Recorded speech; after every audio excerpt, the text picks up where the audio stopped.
Selamat pagi. Untuk kesempatan kali ini saya akan memberikan contoh bagaimana cara untuk menambahkan keterangan di atribut tabel. Pertama kali pada saat kita sudah punya SHP semacam ini, kita buka dulu di klik kanan untuk layarnya, kemudian ada open atribut tabel, pilih untuk ke fasilitas tersebut. Nah, setelah keluar atribut tabel semacam ini, yang pertama harus dipastikan adalah untuk editornya itu di stop editing ya, jadi bukan dalam keadaan saat editing. Jika sudah dipastikan, kita bisa menambahkan kolom atau biasa disebut di atas itu field. Di sini kita klik di bagian kanan ini untuk icon putih, ini namanya table option. Nah, di sini ada tambahan add field.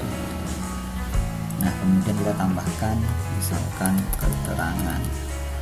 Nah, perlu diingat untuk menambahkan keterangan judul kolom atau field name ini maksimal adalah 10 karakter, dimana di sini nggak boleh ada spasi atau tanda baca. Jadi kalau misalkan mau dikasihkan spasi, itu bisa diganti dengan underscore semacam ini. Tapi sebisa mungkin kita membuat kode yang mudah untuk dimengerti.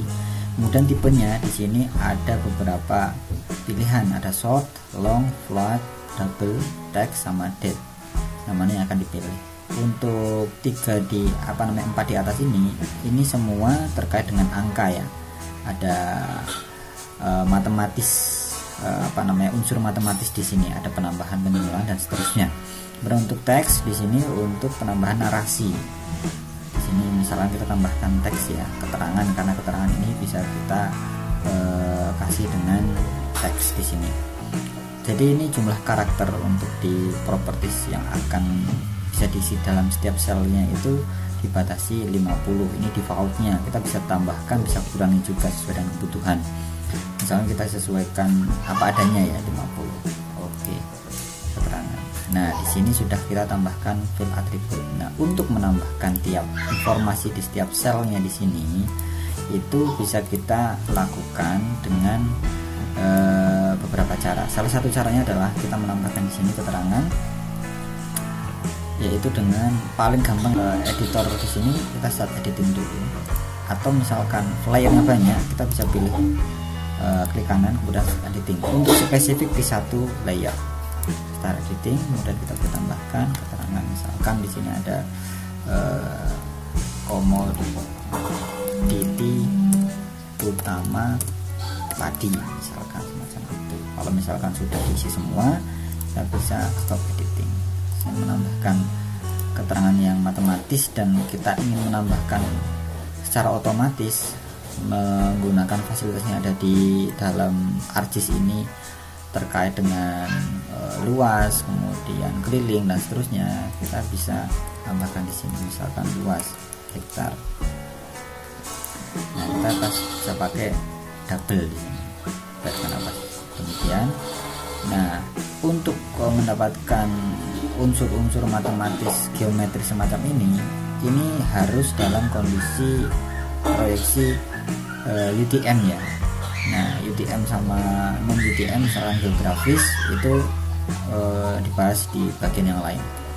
Nah, untuk secara singkat di sini kita bisa cek di propertiesnya, ya ada source. Nah, di sini GCS WGS 1984 ini berarti dia itu di geografis, bukan UTM ya. Jadi satuannya itu adalah degree. Di sini angular unit degree. Nah, di sini untuk menghitung itu satuannya kita pakai yang meter. Caranya ini nggak perlu diganti. Cuma di ini kan ada layer-layer ya. Nah, di sini ada frame dari layer itu. Di sini judulnya layers. Frame-nya itu bisa kita setting di sini untuk ke koordinat sistemnya. Misalkan di sana itu berapa? 48 m misalkan. Ada berapa? Nah, dengan demikian kita lihat perbedaannya dulu. Awalnya itu 1984. Kita lihat di sini kalkulat geometri, kita nggak bisa menghitung karena unitnya tidak bisa digunakan untuk menghitung luasan. Nah, pada saat kita ganti di sini di frame-nya ya, data frame propertiesnya itu di sini.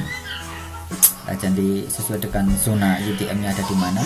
Ini karena ada di Batam contohnya, itu di zona 48M. Itu nanti bisa lihat contekan. Nah, kemudian pada saat sudah diganti frame propertiesnya, kita akan buat geometri itu keluar area, perimeter dan seterusnya. Nah, di sini kita pakai hektar, itu bisa keluar. Untuk mengisi terkait dengan penambahan field, mengisi sel di dalam field itu, atau juga kita mengisi sel otomatis secara geometri yang ada di aksis itu terkait luasan, XY, koordinat, perimeter atau keliling dan seterusnya. Terima kasih, semoga bermanfaat. Assalamualaikum.